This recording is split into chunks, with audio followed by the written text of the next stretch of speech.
bear down on that one.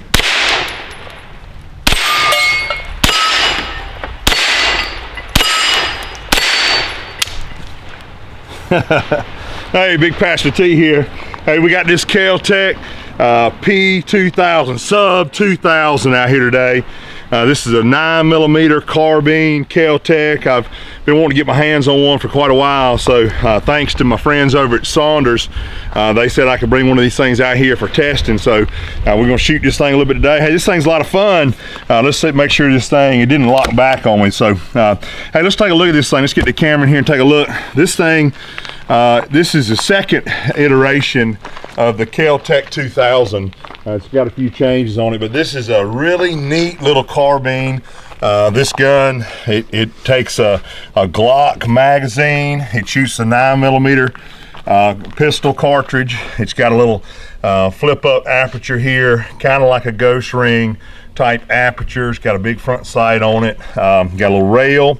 You can see that the bolt and the action, everything is back here, kind of in the stock, back in the back. Let's turn this thing over and get another look at it. And one of the selling features of this gun is the fact that it does shoot the real economical, easy to find 9mm round. You can shoot this gun in most pistol ranges, and the gun is good in close quarters.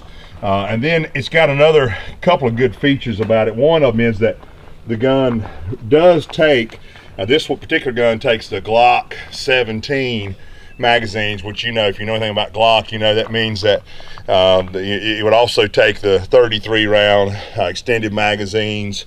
I haven't tried to see if it would take the shorter Glock 19 magazines, but a lot of people have a Glock 17, or at least Glock 17 mags.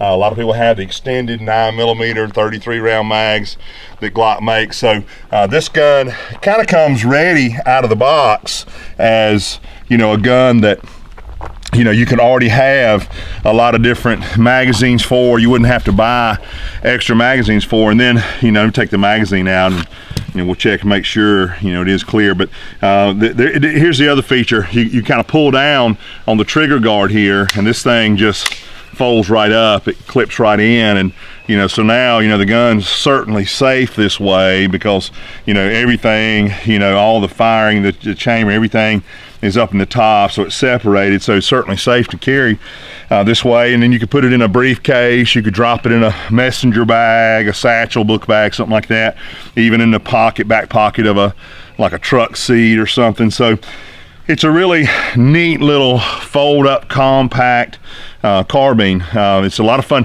I hadn't had a chance to get one out here on the range till today. I shot a few mags through it before the video, and it seems to be a pretty accurate gun. It's a lot of fun to shoot.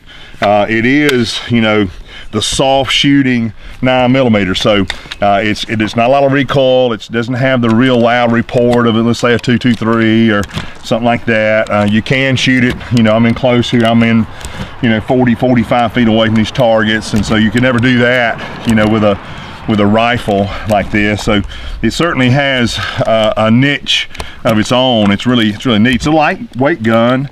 Kel-Tec, you got a pretty good name, you know, for making guns. I'm not saying it's necessarily, you know, the highest quality machining, or that the poly feels, you know, just feels kind of, you know, it's an average grade poly. It doesn't feel like it's anything special. The little magazine that comes with it is not a it's not a Glock magazine, but it looks like one. But it's not quite as much quality, I don't think, as a normal Glock mag would be. But let's just shoot it again. I know that's what many of you, if you're thinking about this gun, you're thinking about what it would be like to shoot. So let's just shoot it again. It does, that front sight, it's a pretty good sight. If it were mine, I might change the color black, and you see I started painting my targets black, and then I had to change and you know, go back to a different color because it's harder to see the black steel targets with this sight. But let's just check this thing out. It does kind of move around. It's really lightweight. It moves around really quickly, so we'll just kind of go around and see again what it is.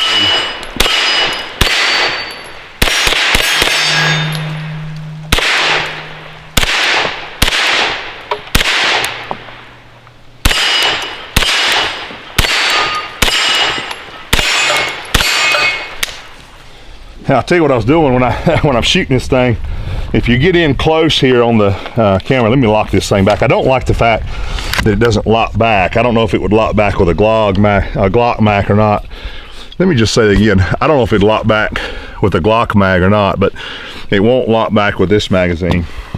One of the things that I found myself doing just now, like when I was shooting at that silhouette over on the right, if you look through here, so I don't know if the camera can look through there, but if you look through this little aperture and you look at the sight up there, when you're trying to move quickly around, that aperture is so small that I actually was looking, I was focused on my front sight, and I was actually focused on this right side. It's not hooded, but it does have a little, it's got this little U shape around the sight. I'm not a big fan of that. I just now, you saw me missing that target. It's really easy to shoot, but not if you have confused which one of these is the front sight. So that was kind of a little bit of a problem there. And I have heard people say that the front sight has given them problems. It is adjustable, but I know you don't want to take it all the way down. I know it has given people some problems. I've read about them on the internet.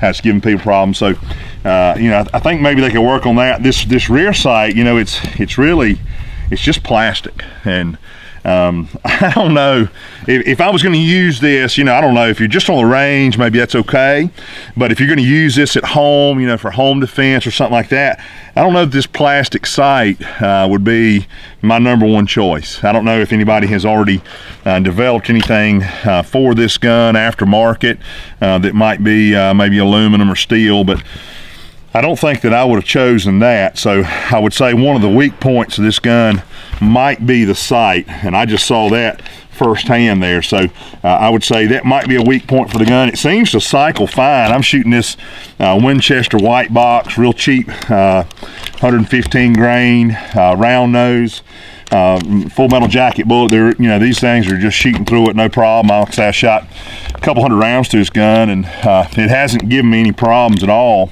But I don't know that for home defense that I would like the sights. I really think I'd rather have something that was a little bit easier to see, maybe easier to pick up quickly, and then something that was a little bit more robust than the plastic rear sight right there. If that's the only complaint I have, then if you're not going to use this for home defense, or maybe if you're not planning on banging this thing around at all, then that might not be a problem for you. But for me, I'd rather have something with a metal sight. Let me see if I can do this again and really focus on that front sight.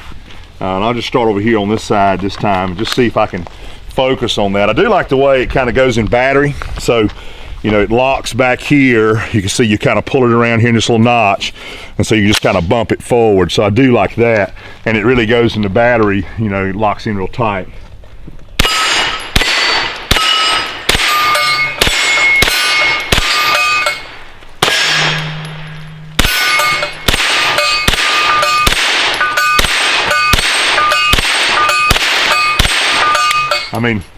The gun shoots straight as an arrow. It's easy to shoot. It does have light recoil. I will say this, after shooting it a couple hundred times, I do not like the way, gun's clear, I do not like the way when you're shooting the gun, it seems like it wants to come in, and I don't know, maybe it's my imagination. I feel like that I can feel the side of this bolt. The side of this bolt, if you'll look at it, it's kind of sticking out there, and I got these big fat cheeks, and I'm up on the gun because you really want to get a good cheek weld, and I'm up on the gun, and I can feel that thing. I can feel the bolt as it's going back and forth. So I don't like that.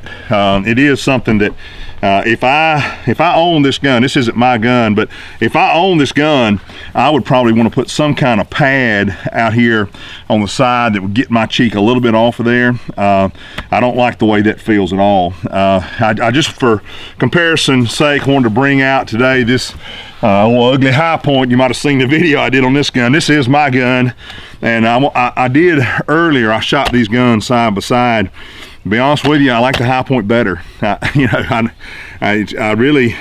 wouldn't have believed that a year ago if you'd asked me, but I do think the high point feels better. It's a heavier gun. You know, one of the knocks on a high point, it's heavy, blocky, but this gun is so heavy, and it doesn't matter in a carbine form, and it does feel better.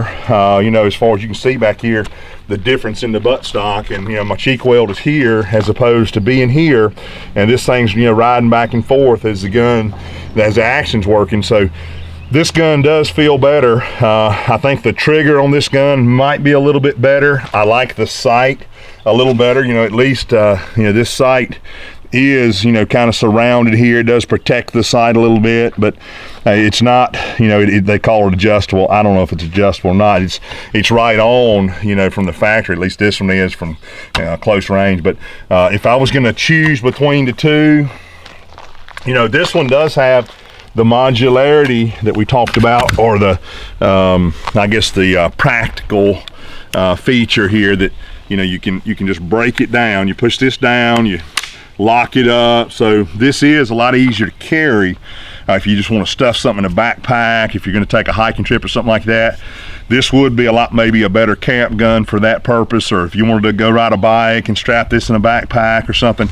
So that is a little easier. This gun doesn't have that option, but if you're just going to shoot on the range, I'd rather have this gun on the range. At home, I guess either one probably be fine. I'd rather probably have either a large caliber, maybe a 45 handgun, or even a shotgun for home defense for myself. But you know, this certainly, either one of these could be used for self-defense in the home. Just wanted to bring this out here just for a comparison, let you look at that. Let me shoot this one more time, and let's just shoot it a little quicker. I haven't tried to shoot the gun in rapid succession just to see, you know, if the gun will stay on target. I'm sure it will, because it doesn't have a lot of muzzle flip. Again, you know, 9mm, you know, even though this gun is lightweight for the size, it's got enough weight that it kind of controls that 9mm recoil pretty well. So I'm going to see if I can just get on one of these silhouette targets and bear down on it and shoot it fast and see what it'll do. So I appreciate you guys checking this video out. If you have any comments, you'd like to tell me what you know, maybe you got one of these, and you could tell me your experiences with them. I'd love to hear from you. Appreciate you guys joining us here. Give me about 30 seconds and we'll knock this thing out real quick and see what it'll do. And let's see, let me just go through, maybe just right through the little round targets, and I'll hit the silhouette with the remainder of the magazine. Here we go. Like I say, I like the way it goes in battery here, kind of like that.